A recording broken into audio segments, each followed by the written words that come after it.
everybody, welcome to the latest episode of the Rock Experience with Mike Brunn. On this episode, I'm really excited to welcome back to the show, John Beauvoir. We're going to talk all about his exciting new book, Bet My Soul on Rock and Roll, a diary of a black punk icon. It's a great book, it's a great read, I know you guys will really love it. If you're watching this on YouTube, down below in the description, I put a link to go order it. I highly recommend it. Also, since John was on once before, I put a link down below to episode 40, where John was on and shared even some additional stories that we don't cover in this episode. There's lots of great stories in both episodes. John's a great guest, a lot of fun and a lot of laughs. I know you guys are going to really enjoy this episode, so let's jump in and let's get started.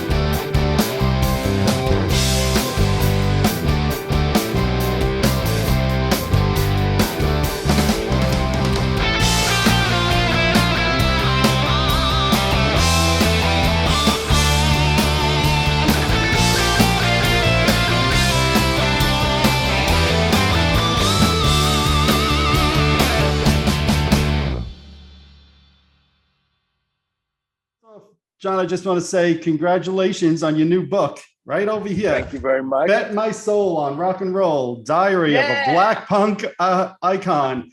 I know I spoke with you a couple of years ago. You said you were working on it. Are you relieved that it's finally done? Yeah, I am. It was a lot of work. That probably a lot more work than I thought it was going to be, but it took some time, but I'm happy that I was really happy when that last transcript came and I said, that's it. I'm finally done. I can't believe it. Absolutely. So of course, then you start to worry. You don't know what people are going to be thinking or they're going to like it or what, so. Right, but right. I guess that's the interesting part. Of course, without doubt, that's the interesting part. Now, it's interesting to me because in the book, you say this, how easy it was for you throughout your life to write songs. Songs would just come to your mind. You'd be able to write songs nice and easy. Obviously, right. It sounds like it wasn't as easy for you to write a book. Yeah. So, the thing with the book, you kind of go back and forth because you say to yourself, I'm not an author. I've never done this. So it's new territory for you. But then again, you say, I'm a songwriter. People like your songs. So, maybe you use a little bit of that and that'll give you your own twist as to what you're going to do. But at the beginning, actually, I was going to have somebody really do most of the writing, which was the original writer I had involved. But then COVID came and his life changed. He had to homeschool his kids and everything. So he was out of the picture. So then I got involved and I had already started doing stuff. And I kind of was liking the flow. And then I finally found a new guy, John Ostrowski, because I've known him for a long time. And I knew he was involved in the Ace book. So I got in touch with him. And I said, can you come on board? But I sent him some stuff. He looked at it. He said, this is looking pretty good already. I would just maybe do this or do a little of this, and that's kind of how it went. So, I got more confident as time went on. And of course, then there's editors at the company. So I had to go through two, three editors. One editor doesn't like this, anything that relates to women. This editor doesn't like that. This editor like this. This fact checker is, So you have to go through a bit of that and at the same time maintain your personality. Of course. If you know what I'm saying. Without so doubt. That's so those were all steps and different things I hadn't experienced before. Yeah, to me, one of the things I loved about the book is I knew about your time with the Plasmatics. I knew about you writing with Kiss. I knew about you working with the Ramones, but I felt like every time I was turning the page, I was learning something new about you. I'm like, oh, wow, he worked with that one. Oh, wow, he filmed some scenes on The Sopranos. Oh, what the hell? I had no idea. So that to me was like a really cool thing about the book is that every time I turned the page, I was like learning something new about you I didn't know. Well, I'm glad you say that, because that kind of was the idea. I kind of felt, I'm getting older, you never know. I don't want to, be morbid or stuff, but friends are dying at my age, So I just kind of felt that I did a certain amount of work in my life, from everything you just mentioned. And I felt I wanted to have everything documented. But one thing, for people to know who did what, because my career, I've done so many different kinds of things that sometimes it gets confusing. You know, like people are like, no, the guy who did Feel E, that's not the same guy in the Plasmatics. No, that's not the guy who goes with NSYNC. No, that's not the guy, you know. And so I just felt that a book was a great way for me to just get everything, put it in one place, and really teach people about a lot of things that I feel like I look at it as a contribution to the world. You know what I mean? And that's how I kind of look at it when you do things. Whatever, the band, the Plasmatics, that contributes to entertainment. You know, it's writing songs. You know, save some people's lives. You know, because a song can. So you feel these are all, you know, contributions that you make in life. I'm just curious, is that Soprano scene still like out there somewhere where us fans can find it? Yeah, I can tell you the truth, I'm not even sure where it is, because it was very casual. It was something, because I was running Steven Van Zandt's company. Right. I was the CEO of his company. Yep. So we just went out there one day and they said, oh yeah, you want to be a thing? And that was it. And so I don't remember, I didn't know which one it was, but it was just like one of the days. I'd have to go digging through the series myself to go find it. Oh man, okay. Oh man. Well, to me, and you're touching on all the different things you did. To me, you have an amazing journey that started at 14, 15 years old. And what I find amazing about that, and you write about this in your book, you grew up with strict parents, especially your dad, right, who was pretty rough on you at a younger age. I love the story, although it's not a fun and a happy story. I love the story you have in your book about getting the guitar for Christmas. So it's kind of like, I read that and I'm like, you know, where do you find that drive at such a young age when your parents are maybe your dad's pushing you not to do that? Where do you find that drive to do that at such a young age? You know, the funny thing is, I think that at a young age you have more drive, and because you've had less bad experiences. So usually drive is like, limited because you hit walls before that you don't want to hit again. Right. and the more you grow up, the more walls you hit, the more things you don't want to hit. So, and it hurts more as you get older when you hit those walls. Exactly. That's right.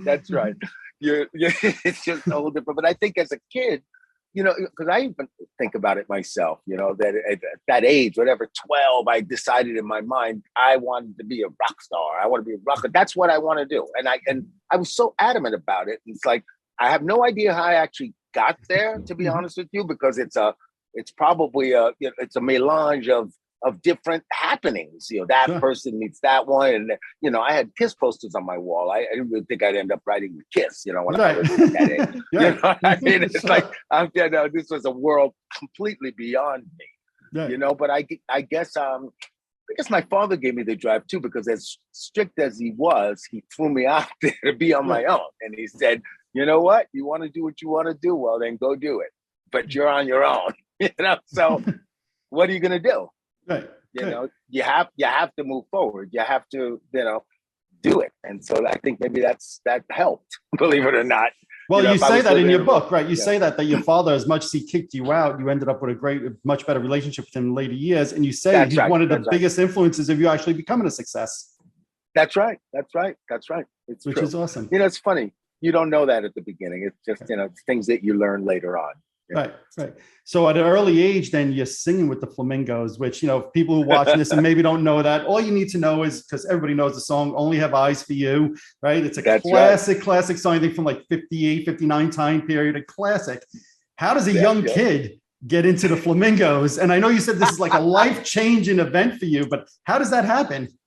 Well, it started with Gary U.S. Bonds, because it goes from junior high school rock band to playing that same summer out in some clubs, and, you know, not being truthful about my age, to ending up with Gary U.S. Bonds, which led to Dick Clark shows, which led to playing with all these different groups, which led with somebody in the Flamingos contacting me. Wow.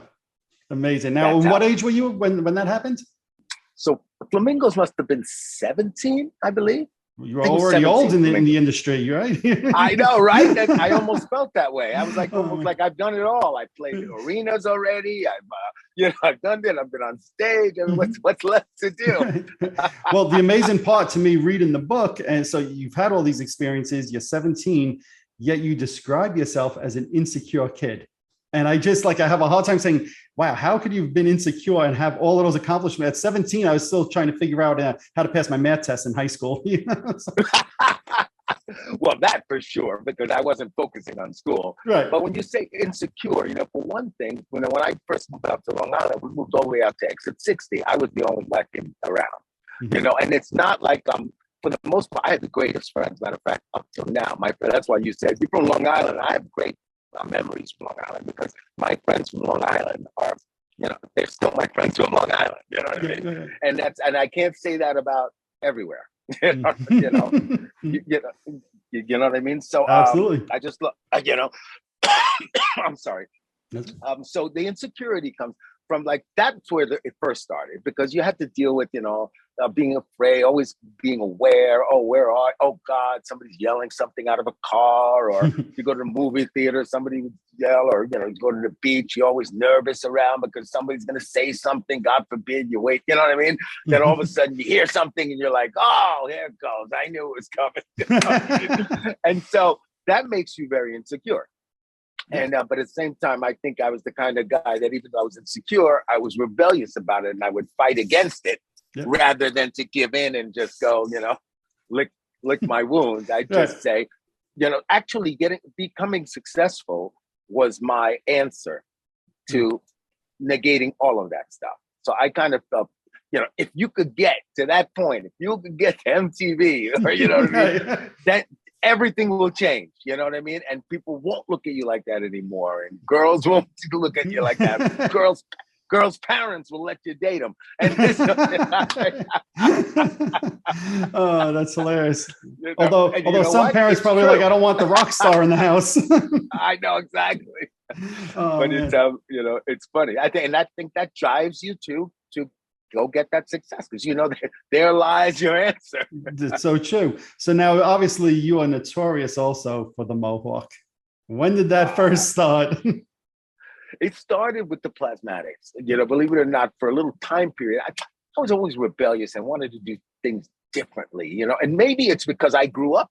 I just thought about this for a second. Maybe me being different where I grew up made me want to accentuate being different. Who knows? You know what I mean? Sure. But you never know. And then I noticed, even before I joined the Plasmatics, I had an afro, and one time I figured out how to put a white stripe in the middle of it. I have no photos of that though, and I remember that period. And then when I joined the Plasmatics, I think it was a perfect fit, because everybody is just so wild and everything. Everybody could do whatever. So it's almost like I found my spot. I found a place where I could do everything I wanted to do, plus have the chance of getting famous, plus make a little money, but, and be who you want to be and be able to be proud to be who you are, because people are actually giving you feedback that's positive. Right. So. Right. Now, I note in the book, though, you say that some of your fans who were Black didn't like the fact that you had a blonde mohawk. Is that correct?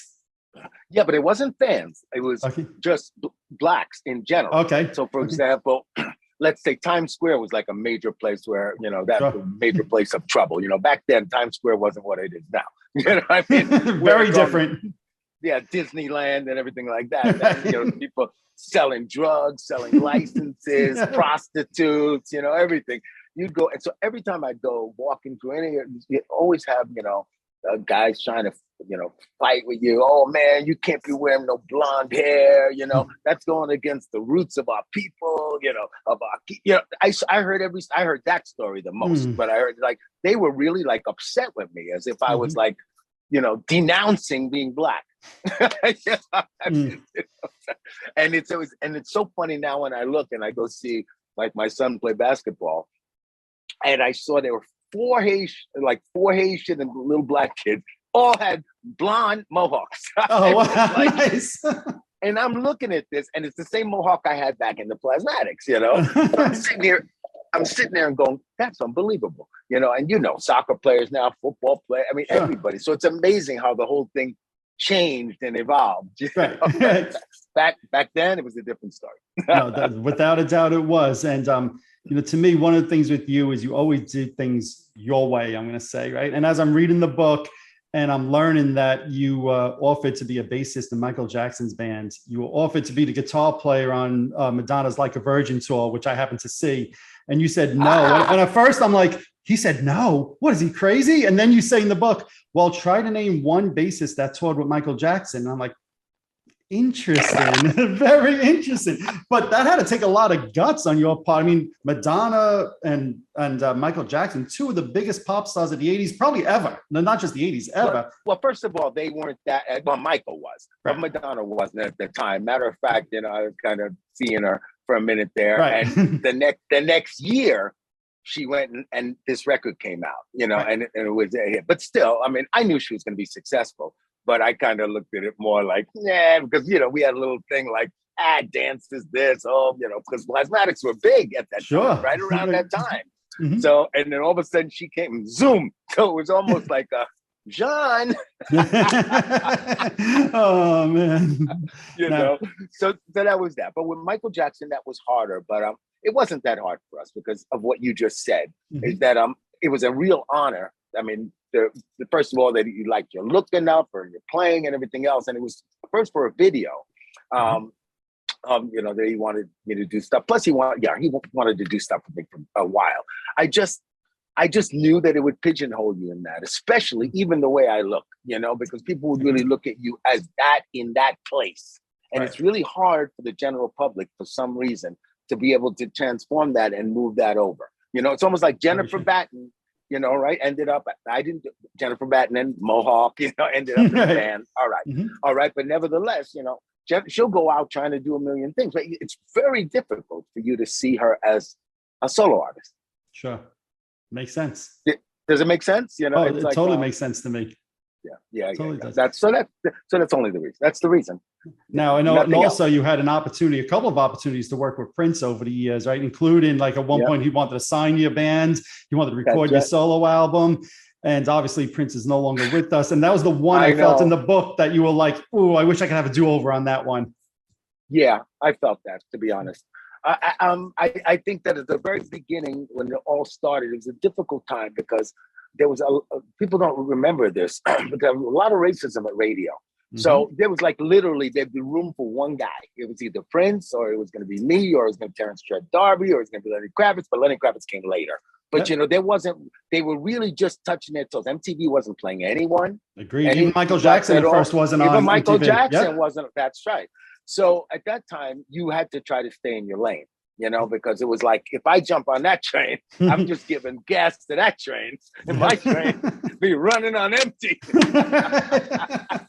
Oh man, that's great. Know what I mean? It's like, so that's why. But then later, then he kept coming back for different times, and when he passed away, I was really sad about it, and I can remember, and it's almost like something just hit me, like the times. I think he wanted more. It wasn't just come play in my band, and the things I thought, especially later. I think that he was looking for camaraderie. I think he was looking for a friend, somebody else that, that maybe he respected, because he didn't respect a lot of people.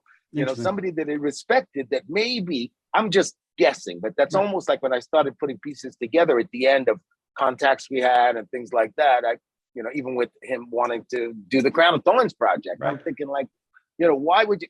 And then I realized, he really loves rock, and I knew that, and he wanted to get involved with him. And maybe I couldn't have done that deal, but still, I regretted that that maybe I didn't, reach out more or do more work with him, because I would have loved to. I think he's a genius. I think he's a wonderful artist. It's like, so me not accepting is not in any way disrespect or anything else. It's just, I'm honored that he feels the way, he felt the way he felt about me. It only makes me feel better, You mentioned the Plasmatics before, and I love in the book you say there's a little sentence or two that says, we each had our own thing. No matter where you looked, there was eye candy, right? And I was like, that's that's such a great quote to talk about the Plasmatics, because there was always so much going on with the Plasmatics. Well, I think that was the whole concept behind the whole thing, is to just to have a show that's the most exciting it can be, and just keep the people constantly exhilarated in every direction they look. Mm-hmm. And as a matter of fact, not to really get into this, but I think that when the band kind of broke up and it went just towards Wendy, then the fans went too, right? Because they didn't have that anymore. Everything was focused in one place. And even though, yes, she was the center person, people don't realize that there were bands. People like the different pieces. Like Bruce Springsteen and the E Street Band, it took him like 30 years to be able to go do the theater thing on his own. You know, why? It's definitely, it's very different being a solo artist compared to being in a band. I think that's, you know, you look through history and there's a lot of times a lead singer leads a band and their success as a solo artist is nowhere near what it was when they were in the band. That's right. It's almost, it just keeps repeating itself. Yeah, it's crazy that works. But anyways, yeah, I think that was a great thing about the Plasmatics. And in the end of the day, you know, there was, you have to keep going. That's the problem with that. You know what I mean? It's like, after a while, it's like, where do you go? There's only so many things you can blow up, only so many times you can shock people, and eventually it's like, where do we go from here? Right? Exactly. Now, and people get bored really easily too. You know, it's like, oh, you're jumping out of a car in 50 yards. Yeah, we saw that before. You got something else you can do? Do something exciting. Now, what I love in the book, you mentioned that the Plasmatics, the key message of the Plasmatics was that material things shouldn't be life's most important objects. Right. And I love that you say that. And I think back to those shows and everything going on. And do you think maybe with all of that other stuff that was going on, that the key message maybe gets lost somewhere along the way? Absolutely. I really think it does. Because I don't think I've heard it said, of course, the way, but in reality, that's the way you just said it is exactly what the message is. You know, it's not that it doesn't matter at all. Right. It's not that, you know, you hate everybody who's got material things. That's not the, you know what I mean? That's not the point. Right. And you mentioned Wendy before. What was she like as a person? I really liked Wendy. We got along very well. I remember her as humorous, funny, because whenever she'd see me, for some reason, they always had a grin on her face. She'd always be something that we'd be laughing about, or I'm just thinking back, you know, she did like the French name. So even saying the name made her giggle. Really? That's great. Beauvoir. You know, she had that low voice. Hey, Beauvoir. You know, butcher baby. But you know what I mean? She was like, so I really had fond memories of her. She was a workaholic, that's for sure. And she was a health nut, you know, and different than what people would think, that she's some kind of drug addict or this or that. No, she was a health nut. And I think that main thing is that she loved the fans. That was her whole life, you know. And I guess so as soon as the fans went, I think unfortunately she just didn't. That's my own personal take on it, that she just didn't feel the value in life. She wanted that. It's some people get addicted to that. It's very easy to get addicted. I'm sure. You know what I mean? And there's no rehab for that either. No, I'm sure it's tough. I'm sure it's tough when you're used to thousands of people, you know, cheering for you on a nightly basis, and suddenly that's taken away. I'm sure some people have a very tough time with that. Very tough time. So when you left the Plasmatics, you know, you could have been labeled plasmatic for the rest of your life, right? But instead, you actually had a friend in Steven Van Zandt, right, who kind of took you under his wing, helped you gain credibility. Talk about what he meant to you in your life. Well, meant a lot. You know, when I first met Steven, you know, I had been offered some very good positions, which came as a surprise to me, actually. It's not like I thought these kind of things would come, but I guess people see through things, I guess, like Prince and Plasmatics, and they think, what? You know, but I said no to everything because of what we talked about before, that I felt it would pigeonhole you. But Steven made more sense than everybody else, because he basically said, and the funny thing is, I met him through Gary U.S. Bond's manager, the same guy who put me with Gary, put me with Steven. Yep. Because he was managing Gary, and Steven and Bruce were recording an album with Gary U.S. Bond's, his comeback record, which was, so you remember that. So he basically made a lot of sense. He said, listen, nobody's going to sign you coming from the Plasmatics because they expect a certain thing. That's all they can see. And, you know, I'm taking a break from Bruce. And by you coming with me, spending a little time, you know, do an album. We'll go do a tour, you know, and everything will be fine. And this way you'll gain a certain amount of credibility. And they'll say, oh, wow, the guy went from Plasmatics to Springsteen. Oh, you know, obviously you know, you can do something. So, you know, and then it would help your cause. Let's put it that way. It was still a long road after that, but it definitely did help because it made people see you in a different way, and songwriting and having songs out on the records. You know, slowly you started to build some, you know, credibility where people say maybe he can do something. And I love you in the book. You say, you know, what you were for Steve is what he was for Bruce Springsteen and his band. And I'm like, that says a lot because he put a lot of responsibility on you for you to make that kind of comparison. Well, yeah, he did actually. And I have to say that for the whole time we did the Disciples of Soul and stuff, that's how it was. You know, I sang all a lot of the background vocals, any other lead things that needed to be done. You know, I do that. I do a lot of the solo work. I wanted to play bass the first tour. Then I was going to leave. And he said, well, what are you going to want to do to stay? I said, I want to play guitar. He said, okay. So I played guitar in the next tour. You know, so he was always cool with all of that stuff. And all of that added, you know, and helped the thing along. So, yeah, so we were very close during that time. And then after that, we didn't see each other so much. And then he called me back again to come run his company, Renegade Nation, right. Which is this company to help new bands, Little Steven's Underground Garage, Sirius Satellite, all these different things we had going. And, you know, I was ready. He said, you know, you're getting tired of making records. And I had just been in Germany. I was making album after album. Right. And, you know, sitting in bunkers till 4 o'clock in the morning, you know, every night. You know, I was like, oh, brother. I said, it's time for a break. And so he said, come be the CEO of my company. And so I did that. I did that for a while, probably around 7 years, believe it or not. Yeah. And, you know, it was good, but it became after a while. Now I realized time was going by. And if I didn't get to doing what I really wanted to do, I was going to run out of time. I think so. I said before, every time I was turning a page and reading another chapter of the book, I was learning something new. And I was really impressed reading through like all the business deals you were making, working with Best Buy, getting an end cap for the records. And I was just like, you know, wow, it's more than just a songwriter, more than just a performer. I had no idea that you were doing all of that. I'll say behind the scenes work also for a number of years. Yeah, I did. It's, I guess I learned early on a certain sense of business. It's just, I guess it's something that's just within you. But, you know, from the Plasmatics, of course, I was very young. And then when I joined Steven, I started to get a handle on things. And then, you know, my first manager for my solo records, Gary U.S. Bonds, was really, I'm not Gary U.S. Bonds, Gary Kerfurst was, you know, really a brilliant guy and a great businessman and really knew a lot about deals. And you know, I kind of used a lot of things I learned from him, but I was always somebody that liked to do things that are not the norm. You know what I'm saying? It's like, I don't like to, you know, have set rules about the way a deal is done. And I think that's what Steven liked about me before. He'd say, wait a minute. So you had a publishing deal in Europe with the same company as you have in America, right. But these guys are paying you and you owe them money. Wait a minute. And that's one of the fascinating things about reading the book to me. And then even, you know, one of the stories, and I won't give the details away, but you're negotiating a contract and a lawyer tells you, yeah, you should get like a 5% royalty. And you're like, nah, I'm going for 50%.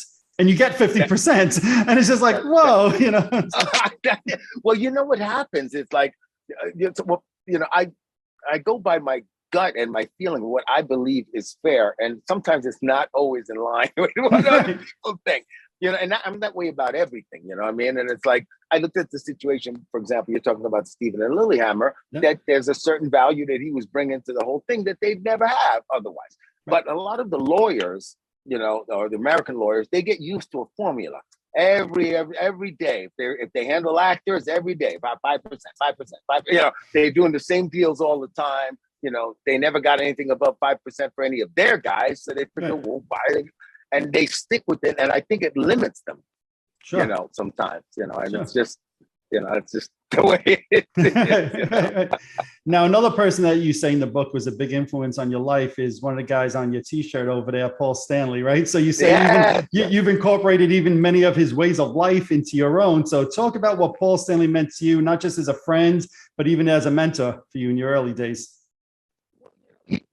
Older than I was, and of course I had so much respect for Kiss. You know, that was they were my idols when I was a kid. So when I had the opportunity to have that kind of relationship that was so different, and it came very naturally. And we also noticed that we had just so many things in common. It was like almost like it was strange, you know what I mean? Like, you know, almost like, you know, whatever it might be, that, you know, nobody else is wearing that, and then all of a sudden you both walk in, you have the same shoe on, or we just bought the same jacket in the same afternoon, or this, or it was just one of those really, you know, kind of real friend things. It was weird. And so we spent a lot of time together. And of course, by doing that, you know, you learn, because he would share things with me. He wouldn't get into, you know, detail about his business. But he actually, you know, during those first days, you know, I'd be going up to the offices, see what's going on. He'd be explaining, oh, we're going to fire this person today. You know? Stand over there and watch. That's good. You know, it's like, you know, you'd go to band rehearsals, you'd see, and, you know, is a very organized rock star. You know, Yes. you remember there were rock stars like the guys of the, you know, Motley Crue back in the day. Everybody's running all over the place. You know, nobody knows where anything is. Right. But Paul has never been like that. Paul has been he's a very organized, I hate to say it, conservative rock star. You know what I mean? So, you know, so his things were always well in order, the way his houses were set up, the way, you know, even, you know, his punctuality, and, you know, the nice systems about how they recorded their records. And, you know, I'd already done things with Steven, I'd already done things with Plasmatics, but still, this was very, you know, strategic and well organized. And there were a lot of things, you know, so I think that some of these things I grabbed from him, and there were things that he liked about things that I did, he grabbed too, you know. So it was, you know, whether it be clothing ideas or this or that or whatever. We'd go to clubs, we'd go dancing. We both loved Motown, for example. You know what I mean? And he just released the Motown record. Yes, he did. Yep, you know, Soul Station. Yep. That's right. It's a great record, you know, and that's something that we had in common, that we both liked a lot of different types of music, and we like to, you know, incorporate this into that, and that kind of played a little bit into our songwriting. So there were just a lot of things in common, and I think it was a good influence. You know, I think a very important influence. Yeah, you just mentioned the songwriting aspect. So one of the things I remember reading in the book is you said how you and Paul would labor over the lyrics over the phone. and all I could think of is like, all right, they're spending hours figuring out the lyrics for all night. Really? I know exactly. You know? You know? I'm sitting there right now. It's pretty funny because we would do that. He'd be laying on his couch in his apartment. I'd be laying in my bed or couch in my apartment, you know, eating Chinese food. And we're going, okay, let me think. All night. No, maybe all night. Let's think about that for a second. I'm exaggerating a little bit. Of course, not much, actually, to be honest with you. We would do that. We would, like, you know, because he had a very specific, you know, whenever you're writing songs with another band, you know, these guys can be really particular in things that they want. And, you know, I always look at it, if I'm co-writing with another band or producing, it's like I'm a fifth member or whatever it is. And my job is to help them enhance and help them get their message across the way they want to get it across. Sure. Of course, that's providing it's not a new old kid that you just met on the street, you know, and, you know, who doesn't quite understand the message thing. Right. Very different thing. Very different. Exactly. But, you know, people like that. So you're constantly, you know, are working to try to, and he's got something in his head that's going to be in there, you know, like, and until it goes, like I always use that, until it goes ding, you know, you're going to keep going around in circles. So was your writing experience with Paul different than let's just say when you worked with Lionel Richie or the Ramones or anybody else? Was it different writing with Paul Stanley? You know, I'm not going to, I don't want to sound too diplomatic here, but every writing experience is different. And they're all fun, I've got to say. I had, you know, well, for the most part. But I mean, with Paul, it was always fun. It was very casual. You know, like I said, we eat Chinese food. Songs would come quickly. You know, it's not like we'd labor sometimes over some lyric. Bah, you know, that's the way it is. But that's the way, you know, and it was pretty much a similar system. You know, they're not much. Everybody's very different. Each writer, Lionel Richie's a funny. I was listening to a tape today But when Lionel and I were writing. I was going through a bag of tapes, oh, and wow. I found these tapes, and I saw one that said John and Lionel. I'm like, what is that? And I pulled it up, put it in my cassette player, which I had to find one that worked. That's awesome. And wasn't going to eat up the tape. Yes. Get your pencil out. You couldn't get the tape back in. I got a cassette deck about 10 feet away from me over here, so I know exactly what you're talking about. Talking about? Yes. I know exactly. And so it's like, oh God, but and I was listening to the session, and it was similar. We're laughing, he's trying this, and we're singing to that, and it's it's nice when it's like that, when things flow and things are working positively, and so I've had good experiences, writing with people. I'm pretty lucky when it comes to that.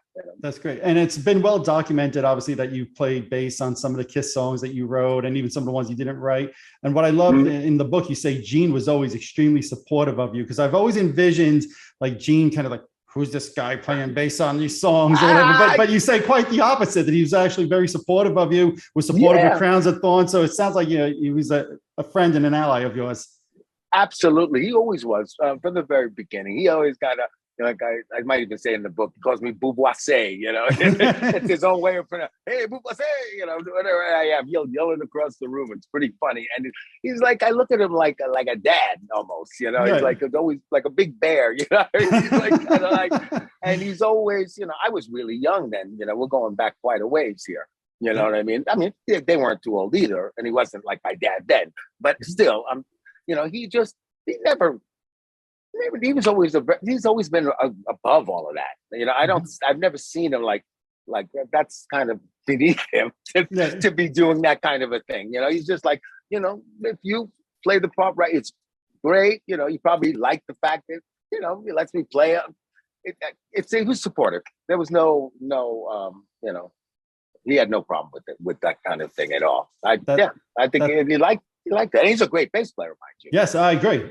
Very underrated, in my opinion. Very underrated. Yeah. He's a great. In part because of his own doing, right? He always puts himself down as a musician. But I agree, he's a great bass player.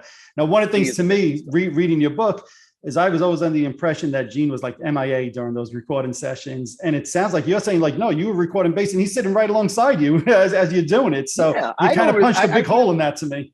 I know. Well, you're not the only one who said that. Everybody says that all the time. And the only thing that I remember going back to that period is that they did separate things where Gene would, just to be able to, handle schedules better. Sometimes they'd be in together, but in general, it depends where they were. They're mixing, if they're cutting, But Gene would do his songs and Paul would do X amount of songs. Sure. But Paul was kind of overseeing things, more so at the time. Yep. So, but Gene had to come in and out, and he was there. Now, around that same time, it should be around the same time, give or take a year, you turned down writing with Bon Jovi on the Slippery When Wet album, which was another one. As I'm reading the book, I'm like, wow, I never knew that. Holy crap. So talk about that one, because at that point, you're obviously an in-demand songwriter. You're writing with Kiss. You've written some of their singles. And John Bon Jovi, Bon Jovi did not hit that upper echelon anywhere near yet, right? So talk about getting that call and turning that down. Well, it was a timing thing. We always talked about doing something. Oh, yeah, but we got to write. And he's saying, we have to write. Mm-hmm. And then he ended up coming to Sweden. And we were all in Sweden. I don't know if they were doing a show, what was going on, but they were there for a few days. And we had set some time, and there was time. I had my house there, studio there, ready. And he said, we should write. Well, I'm here. Let's write. Mm-hmm. And I remember, days went by. We were going out to clubs, and blah, blah, blah. And I know I didn't take it as, I remember the time period. I was kind of like, I looked more at writing kind of like, oh God, I've just been writing all the time. I've been killing myself to get this deal. I've just been in the studio for all this time. I finally get some friends to come. I just want to have some fun. I don't feel like doing anything. I just didn't really, I wasn't looking at it as a business thing at that point, and then, and in fairness to you, you had no way of knowing Slippery When Wet was going to sell 20 bazillion copies. Exactly right. That's so true, and that hasn't happened just once. That's happened several times. But we can't give everything away here. No, we won't. We definitely won't. But I found that very, like I said, every time I was turning pages, I'm learning new things here. So at the same time, though, you were very adamant about doing a solo album and being a solo artist. Your Drums Alone, the Mohawk album comes out. You look at that. Are you happy? All these years later, are you still happy with the album? Are you satisfied the way it came out? Yeah, I am. And I kind of look at it for what it was, where I was at the time mentally. And basically, I looked at it then of kind of documenting your place, the place in life where you were at that time. And I think it did that. Yeah, if I could listen to it and say, oh man, I wish that snare drum was a little bit more like this, or that, oh, I hear a little flat note in that vocal. Oh God, things like that, besides things like that, which you have to put aside, as time gets on, you become more of a perfectionist to the point where it can get out of control, but I'm happy, I'm happy with it. Yeah, no, you talk about being a perfectionist. It's one of the things you touch on in the book is that sometimes you were very critical of yourself, whether it was photo shoots that you did and not being happy with the photos, and now looking back and saying, oh, those are great photos. What was I thinking? I know. Or even when you did the Feel the Heat video, I'm reading, I'm like, yeah, I think you said something like, I like only 1 minute of footage that was, I'm like, what?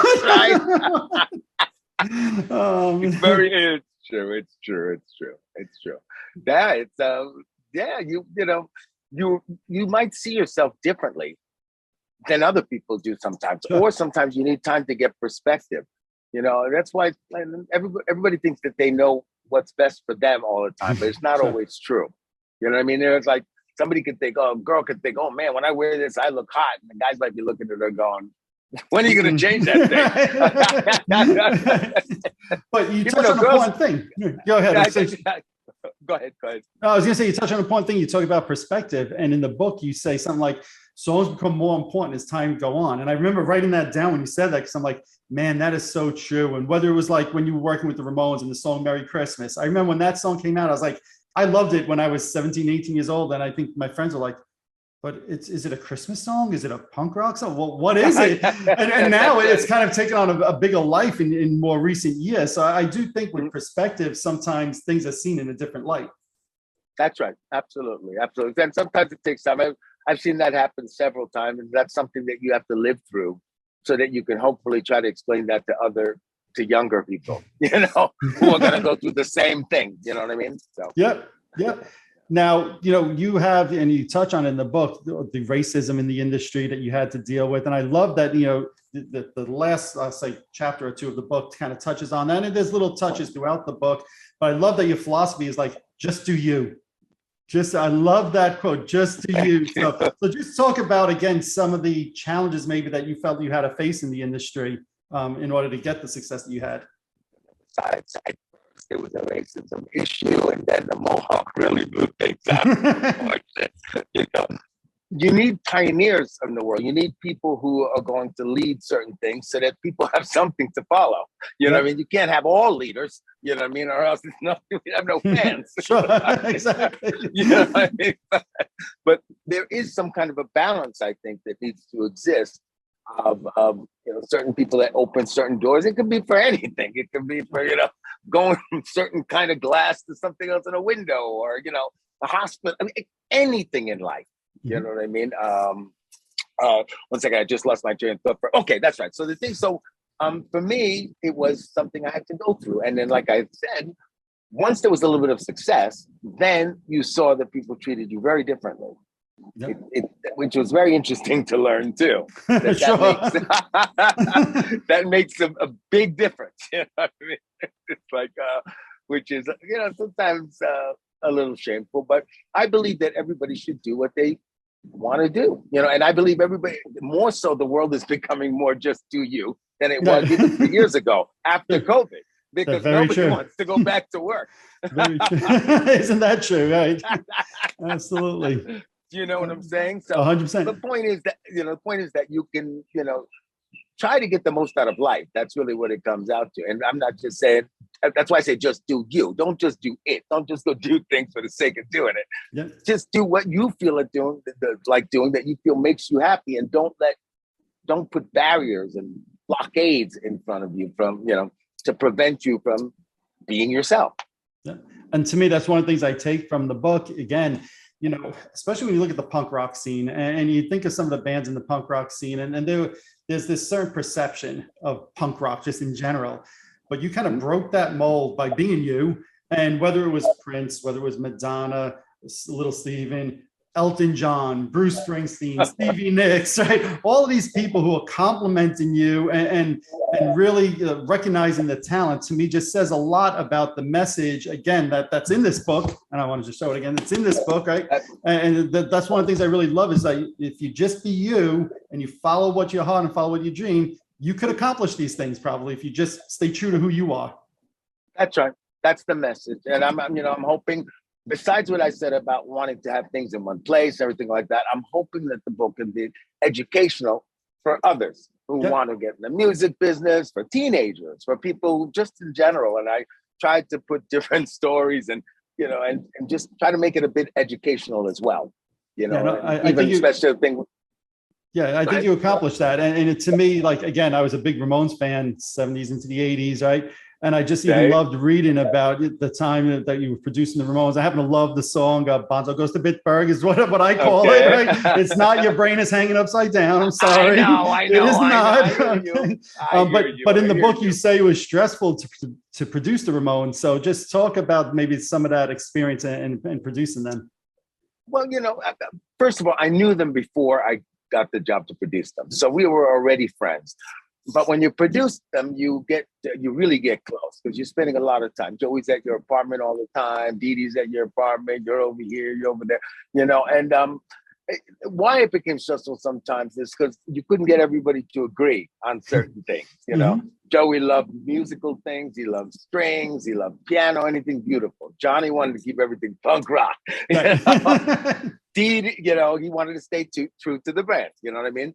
And Dee Dee at the same time, it's kind of a little of both. He could punk the punkies, and at the same time, he'd say, "Oh, John, that's beautiful." He loves that stuff too. And then he'll go do rap. So you got guys that love all kinds of stuff, and then you have the record company that's telling you, "I don't care. It's your thing. We don't want to hear about it. Talk to the band. It's your deal. You may get it done and and then your manager has his own opinions of what should happen, and so you have to try. It's a balancing act, to have to balance 5 people and keep everybody happy, and that's what the girlfriends do. You know what I mean? It's like many long conversations on the phone with Dee Dee's girlfriend to convince her of that, or make her feel safe about that, or change her mind about this. And it could be things that are completely unrelated to the record. Right. Oh man, that's crazy. But it was, when you think back of it, it's all a part of life. It's fun. It's all a part of life. Yep. And it's all part of good experiences. Yeah. Now I think back to the 80s and myself, my friends sometimes thought this was a little weird, right? Now I think back to like 84, 85. I'd seen Motley Crue in concert, Kiss, Ozzy Osbourne. And then 2 months later, I'm seeing Prince. And 3 months after that, I'm seeing Madonna. And some of my friends thought that was weird. They're like, how could you be listening to Shout at the Devil tonight and then Dress You Up with My Love tomorrow? They didn't understand that, right? And I look at your career, right? And you were doing punk rock music. You were doing, I'll say, straightforward rock with this Little Steve, Kiss, right? And then you're working with the Ramones. But then, you also, your solo stuff, it's got a little bit more of a dance feel to it, certainly pop elements to it, no doubt about it. Do you think that maybe confused some of your fans? Like they did, like, who's John Beauvoir? Or do you think that helps you? I think it does confuse the fans, to be honest with you. And that's always been something I've struggled with a bit, to be perfectly honest, is that, and I think that's why I got into forming bands for a while. Even though in the end I found out that, that's just taking focus on away from what it is that I wanted to do in the first place. So I had to, but the bands almost helped me get an identity. You know what I mean? Because you'd say Crown of Thorns. Okay, I'm the singer of Crown of Thorns. Okay, then I can form Voodoo X. I'm that guy. It's almost like you can get into a costume, get into a vibe, and musically you kind of go that way too. And then when yourself, you've got this, and people say, "But he has Feel the Heat," and there's Crown of Thorns, so I think it can confuse fans. I mean, it appears that most fans that I've spoken to seem to like most of it. But which I think is pretty cool, because I do believe that artists, I don't like being locked into place. I don't like that. You know what I mean? Right, you sure. feel like you have to make it's a melodic rock record. It needs to sound like Toto, or it needs to sound like this, or right. if it doesn't, then it's out of this thing.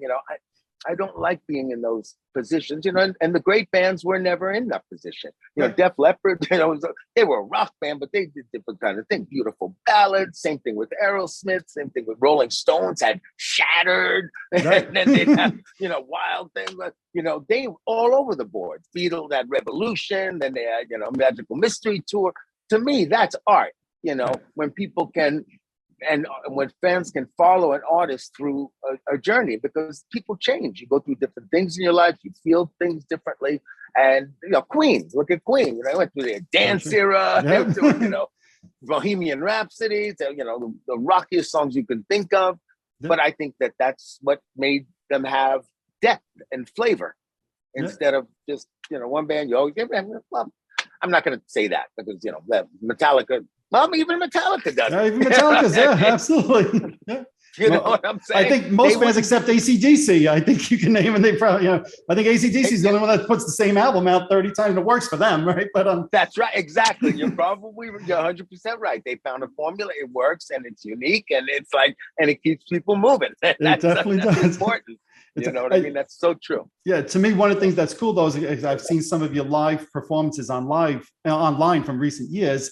And whether you're doing a song like, let's say, Who Wants to Be Lonely that you wrote with Kiss, or whether or not you're doing Feel the Heat, you put them side by side in a live performance and it works. It really. So I think the teenagers in the 80s that saw him as different. Now when you see him live and you're a little bit older, a little bit more mature, a little bit more open-minded maybe than a lot of teenagers were, you just see it and it works. And then, because the bottom line, I always looked at things one way, that a good song is a good song. So, it doesn't matter if it's done by Foreigner where it's got more guitars, or it could be the same song that was done by Backstreet Boys, but they used acoustic guitars.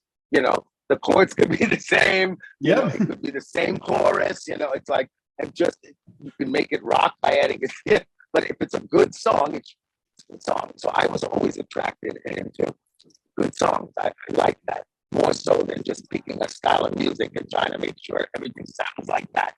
Right. Yeah. No, I've always said my thing is a good hook is a good hook. It doesn't matter what kind of song it is. A good hook is a good hook. Right. And everybody knows it. That's what makes them. That's what turns rock bands into pop bands. Yeah, that's so true. Pop means people. It's funny. I don't like pop music. It's like pop means popular. That's right. That means a lot of people like it. That's right. That's very true. Now, speaking of a lot of people liking it, to me, Crown of Thorns, right? You mentioned it before, and to me, that had the potential to be a hit, right? And you had a lot of Paul Stanley was behind it, Gene Simmons was behind it. You want the Doc McGee to manage. That you mentioned before, Prince was behind it, and it just grunge, unfortunately, just came. Did you think that was the right bands at the wrong time? Well, it obviously was. Unfortunately, we took too long to make that record, and it's still a shame. I'm still not over it, to be honest with you, because I think that the songs and music from that record have to see more light. They've seen light. Luckily, it got all released in Europe. All kinds of things happened over there with it, but still, I don't think it reached its potential, and I think people should hear that record, because I think it was a really great performances by all of us on that record. And I think that second to not many, you know what I mean? Mm-hmm. So, and then the time just goes, and that's it. And then, that was a big opportunity lost. One or two other questions. I know in the book that you also mentioned that, once you achieve a certain level of success, you realize that there's so many eyes on you, and that everything, whether it's right or wrong, you're influencing millions of people. Did you feel pressure to be a good role model? Absolutely. It's something that my dad did put that in right from the very beginning. Where we lived on Long Island, he would look at it and say, and he'd say to you, blacks are looked upon. We were still, this is a long time ago. People don't realize. I don't say, this is a long time ago. where, you know, you still had a lot of racism, and there were like almost no blacks on TV. You know, everybody Right. blacks on TV were either killing somebody or raping somebody or, you know, Yep. shot. Unfortunately. Yep. You know Yep. what I mean? It's like, you know, so people, you know, people watch TV. So all of a sudden, a kid on Long Island where they've never seen a black guy before, so, oh goddamn, chocolate man, oh God, is he gonna shoot me? I mean, it's like they don't know. It's really, Right. you know, it's So my dad used to say to me, you know, it's up to you. You're the one who's supposed to change the perception that people have of dark-skinned people. He says, we're from Haiti, so we're not, you know, like necessarily Black American. We even have a different culture than that. But he said, but nevertheless, people always look at your skin and they're going to judge you. But if you set a good example with everything you do, whether it be at school, whether it be, you know, going into a restaurant, whether it be whatever, being a good guy, you know, and you know, and doing the right things, then you know, it's going to go a long way. And he was 100% right, because it did. It changed. I watched a whole school just change, you know, I mean, just completely. And it's funny how other people, I write this in the book, and then all of a sudden, like 3 black kids come into the school, and then just after I did all the work, they beat up the teacher. Oh no, that's not good. You know, that was like, great, thank you. Yeah, back to square one. Back to square one. Oh man, that's not good. That's not good. No, but you know what I'm saying. The point I'm making is, and has nothing to do with just black. It's everybody, whether it's black, whether it's Muslim, whether it's, you know, a guy with long hair. You know what I mean? It's the same thing. You see a guy with long hair. Oh, absolutely. Jeans jacket. They think he's some bum biker. You know what I mean? Until they meet a nice one who happens to be a doctor. You know, and shows them a nice. And shows them a nice time in Key West with a motorcycle, whatever it is, you know what I'm saying, the book around. Like, you know, it's like, it's all, and that was my point in the role model. It's not about just black and white. It's all people, and how I feel that entertainers, you know, especially have to, you know, they've got pressure to do the right thing out, you know, because for everything, whether for the fans, how you deal with other bands, how you know, your attitude. I mean, I've seen other artists that, you know, just because of a bad attitude, you know, just are gone within like 2 years. You never hear from them again. They're like gone, you know what I mean? Because everybody knows the guy's an asshole and nobody wants to deal with him. And as soon as the success wanes, he's gone. You know what I mean? Yeah. So, you know, so it's it's all a part of it. You know, you have to set a good, or at least the example that you want out there to be reproduced. Right. Because, you know, that's what it comes down to, in my opinion, you know. Yeah, no, I don't disagree with you at all. You know, to me, I'll say one of the biggest compliments I can give you about your book is when I was done reading it, I felt like I wanted to read it again, because there's just so much to digest. There's so much, like I said, like I thought I knew about the Kiss years and the Ramones years. I only have a chapter on each of those, but there's just so much more. And we only scratched the surface on this. So I'm going to tell everybody watching, if you want to really learn more, this is the book, and it's an exciting read front to back. And like I said, I finished it, and I'm like, you know, I want to read it again. But I do have one important question for you before we wrap up here. Okay. When was the last time you had KFC? About a week ago. Okay. I loved it. As Yeah, this is that's too crazy. Oh man. Oh man. Well, where can people find the book? I really appreciate it. Where can people find the book? Okay, on my website, you can buy it at jeanbeauvoir.com. You know, I don't know if you're putting something up so they'll see the spelling. Yep, absolutely. Okay, jeanbeauvoir.com. You can get autographed copies there, or any place online, Amazon, Barnes & Noble, Target, Walmart, all the different stores, and maybe even in your local bookstore. And it'll also be available as an audiobook very soon as well. Awesome. So and I know in the past you've done some Kiss expos and things like that. Any plans to do anything like that in the future? There are some discussions actually about it right now. So we're going to see what comes up. Awesome. Well, we'll certainly keep an eye out for you. We'll keep an eye out for you. Everything's on the website. Oh, well, thank you very much. Awesome. No, John, thank you. Again, Bet My Soul on Rock and Roll. There it is. Go pick it up. Check it out on his website. There it is. All right. Thank you so much. Long Island Strong. Anyway, all right, Long Island Strong. That's all right. Great, man. Thank you so much. It was a blast. All righty. There you have it. Once again, I'd like to thank John for joining me talking all about his great new book, Bet My Soul on Rock and Roll, Diary of a Black Punk Icon. It's a great read. I know you guys are going to really enjoy it. You definitely want to go check that out. I know you'll love it. If you're watching this on YouTube, hit that subscribe button below. If you're listening to one of my podcasts, subscribe over there as well. Also, head on over to Facebook and follow my page, The Rock Experience with Mike Brunn, where each and every day we talk about all the rock and roll music that you love. You could also follow me on Instagram and Twitter as well. That's it for this episode. Thanks for watching, and thanks for listening. See you all next time.